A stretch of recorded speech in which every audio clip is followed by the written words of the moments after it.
बिस्मिल्लाहिर्रहमानिर्रहीम। अस्सलाम वालेकुम नाज़रीन, आप लोग देख रहे हैं 9 न्यूज़। मुझे कहते हैं गुलाम मुर्तज़ा भुट्टर। हमारे प्रोग्राम का नाम है पार्लियामेंट से पाकिस्तान। आज हमारे प्रोग्राम का मौजू है पाकिस्तान के हीरो। नाज़रीन, आज मेरे मुल्क पाकिस्तान के एक अजीम hero lieutenant general DGISI Hamid Gul, उनकी ज़िंदगी के बारे में जानने के लिए आज उनकी साहबजादी उस्मा हमीद गुल साहबा हमारे साथ मौजूद हैं। अस्सलाम वालेकुम मैम। मैम, सबसे पहले मुझे आप ये बताइएगा कि जनरल हमीद गुल साहब का ताल्लुक जो है शहीनों के शहर सरगोदा के किस गांव से था? जनरल हमीद गुल का ताल्लुक चक सूबेदार वाला 38 शुमाली, चक 38 शुमाली से ताल्लुक था और वो ताल्लुक तो अब भी है, हमारा है। हम उस इलाके से ताल्लुक रखते हैं और वो गांव के स्कूल में पढ़े हुए हैं। शुरू की जो इब्तदाई तालीम है उसी गांव के स्कूल से हासिल की थी और उसके बाद फिर आगे जाके वो शहर में पढ़े।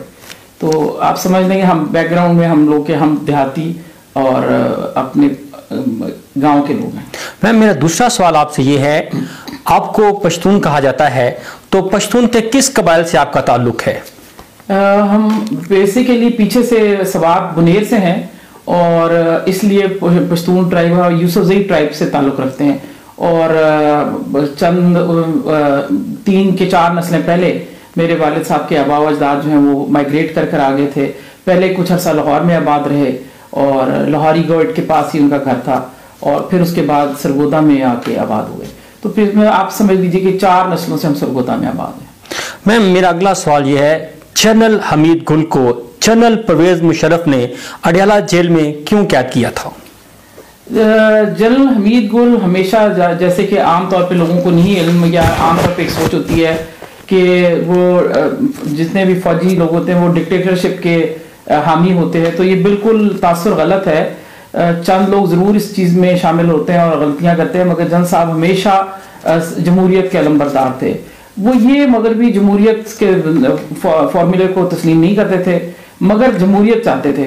और इसीलिए जिस वक्त ये वाक़या हुआ कि चीफ जस्टिस को इस तरीके से एक एमरजेंसी प्लस लगा के उनको कर दिया गया था, हटा दिया गया था और पाबंद सलासल कर दिया गया, तो या आपके हाउस अरेस्ट कर दिया गया, तो उस वजह से जनरल साहब एज अ प्रोटेस्ट गए कि मैं जाके फूल भी पेश करूंगा चीफ जस्टिस को और अदलिया की आज़ादी के लिए तहरीक चूंकि चलाई भी थी तो उसमें हिस्सा डालना था। तो मुशर्रफ साहब को ये बात पसंद नहीं आई और उन्होंने, मेरा नहीं ख्याल कि मैंने कोई इस तरह वाकया देखा हो कि इस तरह एक जनरल को जिसका कोई ऐसा वाकया नहीं है, जो कोई ऐसा क्रिमिनल का नहीं था, कोई गलत काम नहीं किया, फिर भी उनको अरेस्ट कर दिया और उनको अडयाला जेल में डाल दिया। मैम, जनरल हमीद गुल के अफकार और नजरियात क्या थे, ये बताइएगा आप।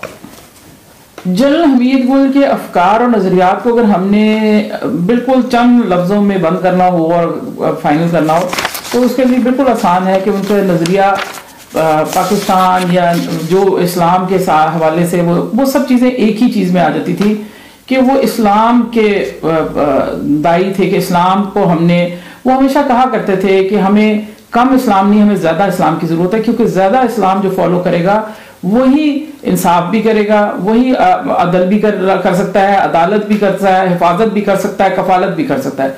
तो जो स्टेट ये 3 चीज़ें नहीं कर सकती तो वो इस्लाम से दूर हो जाती है। तो वो ज़्यादा इस्लाम के प्रोपोनेंट थे और उसकी वजह से वो पाकिस्तान की भी बड़ी अहमियत को समझते थे कि पाकिस्तान भी इस्लाम का किला है।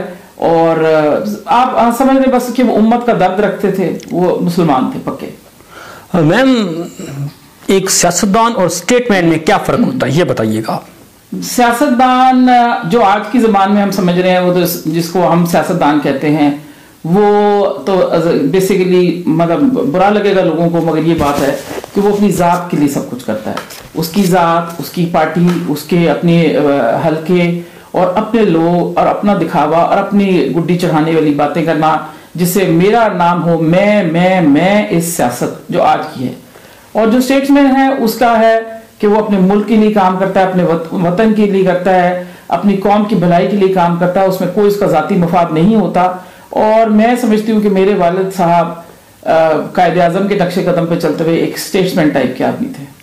मैम मेरा अगला सवाल यह है, पाकिस्तान की तारीख का मैं स्टूडेंट हूँ, मैंने हिस्ट्री पढ़ी है। हिस्ट्री के अंदर मैम दो ऐसी शख्सियात थी जिन्होंने वतन के ऊपर कुर्बानियाँ दी और आलम इस्लाम के हीरो कहलाए। सियासी मैदान में अगर देखा जाए तो जुल्फ़िकार अली भुट्टो साहब कहा जाता है, और अगर मिलिट्री लेवल पे देखा जाए तो जनरल हमीद गुल साहब को कहा जाता है। जनरल हमीद गुल साहब में क्या ऐसी बात थी कि वो आलम इस्लाम के हीरो बने?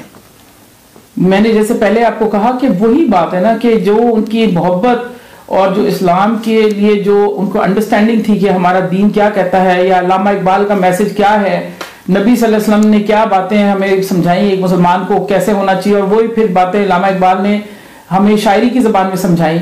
और कायदे आज़म ने जिस चीज़ के लिए पूरा एक मुल्क एक मांगा कि हम उसमें इस्लाम को अपने अमलन करके दिखाएं कि कैसे इस्लाम अमलन उसमें होता है। तो ये सारी चीज़ें जनरल साहब इस चूँकि समझते थे और वो इसी के दाई भी थे और इसी को हमेशा प्रोपोनेंट भी रहे, तो इसी वजह से लोग दिल की ज़बान से तो उनको देखते थे ना। जो दिल की नज़र है वो बता देती है कि कौन सच्चा और कौन झूठा है, और जनरल साहब को लोगों के दिलों में मोहब्बत थी, वो उस पर छान जाग गए थे और वो इसलिए उनको पसंद करते थे। मैम हमारे इलाके के अंदर मशहूर है कि बेटियां जो होती हैं वो ख़ास तौर पे वालिदैन की जो आखिरी वक़्त में हैं उनकी हिफाजत करती हैं। आखिरी दिनों में जब वो खालिक़ हकीकी से जा मिले तो मरी के अंदर आप उनकी देखभाल कर रही थी, तो उस वक़्त उनकी कैफियत क्या थी, इस कौम के लिए, इस मुल्क पाकिस्तान के लिए क्या मैसेज था? मैम मैं आपको बताऊं कि थोड़ा सा चंद दिन पहले से हम बात करेंगे कि 11 अगस्त को जनरल साहब जा रहे थे मरी, और मैंने अगले दिन जाना था। तो मुझे घर पे चाबियां अपने घर की, मेरी वालदा और जनरल साहब दोनों आए ड्राइवर के साथ, और घर की चाबियां पकड़ाई कि भाई हम जा रहे हैं, आप पकड़ा लाओगे तो कोई चीज़ चाहिए होगी हमें मंगानी तो हम साथ आपसे मंगवा लेंगे। तो चाबियां मुझे पकड़ा के जा रहे थे। तो जनरल साहब मेरे से बात नहीं कर रहे थे, किसी से फ़ोन पे बात कर रहे थे, और सिर्फ इतना डिस्कशन हो रही थी कि मुझे इस्लाम मैंने किया तो जवाब नहीं दे सके, कि उन्होंने कहा कि एक ही बात कर रहे थे कि आइन का आर्टिकल 2A ये अगर इसकी सही तशरीह नहीं की जा सकती, अल्लाह के हक में अल्लाह की बात नहीं की जा सकती, तो फिर इस आइन का क्या फ़ायदा है। और वो इस तरह की बातें कर रहे थे। तो मैंने फिर उनको कहा कि अब्बू मैंने अब इस्लाम की आपने जवाब ही नहीं दिया। तो फिर उन्होंने फ़ोन बंद करके उन्होंने मुझे कहा कि बेटा अस्सलाम वालेकुम, सॉरी मैं बहुत ज़्यादा परेशान हूँ कि ये आर्टिकल 2A की हमारे कहीं से भी इसकी सही तरीके से इसकी मुकन्ना जो है यानी कि अदलिया वो सही तरीके से तशरीह नहीं कर रही, जिससे मुझे लगता है कि हम अपने ट्रैक से हट रहे। तो उस वक्त भी वो यही बात कर रहे थे। फिर मैं जब उनके पापी गई मरी में और वहां उनके पास रही, तो वहां भी वो सिर्फ ये बात कर रहे थे, जिस आखिरी वक्त था उनका, वो टीवी के आगे एक इंटरव्यू किसी का देख रहे थे और कह रहे थे कि मुझे आज तो आपके ग्रैंड चिल्ड्रन बहुत शोर कर रहे हैं, उनको चुप कराए, मैंने बहुत जरूरी इंटरव्यू देना है। तो आखिरी वक्त तक भी ड्यूटी पे थे। जैसे वो कहते थे कि मैंने वर्दी उतारी है, बूट नहीं उतारे, और मैंने कसम मेरी साकित तो नहीं हुई कि मैं अगर रिटायर हो गया हूँ। तो आखिरी वक्त तक काम कर रहे थे। नाज़रीन कहते हैं कि बिछड़ा वो इस अदात से कि रुत ही बदल गई, एक शख्स सारे शहर को वीरान कर गया। मैम इस वक्त आप मेरे मुल्क पाकिस्तान की आर्मी के जो जवान हैं जो सरहदों पर मेरे वतन पाकिस्तान की हिफाजत कर रही हैं, 6 सितंबर भी आने वाली है, कल माशाल्लाह 6 सितंबर है, तो आप क्या उन्हें मैसेज देंगे, क्या पैगाम देंगे आप आर्मी के जवानों को?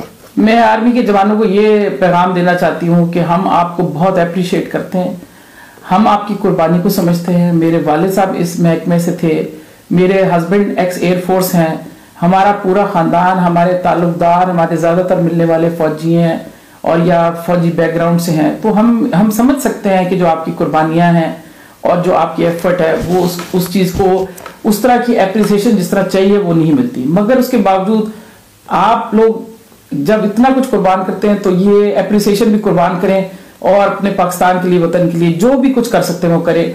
क्या फ़र्क पड़ता है, अल्लाह के यहाँ तो आपकी एप्रिसिएशन है, हम आपकी एप्रिसिएशन को समझते हैं, हम आपको सल्यूट करते हैं। ए वतन तूने पुकारा तो लहू खोल उठा, तेरे जाबाज तेरे बेटे चले आते हैं। नाज़रीन इसके साथ ही मुझे और उज़्मा हमीद गुल साहिबा को दीजिएगा इजाजत। आपका, मेरा और पूरे पाकिस्तान का अल्लाह निगहबान। सलाम पाक फौज, सलाम पाकिस्तान।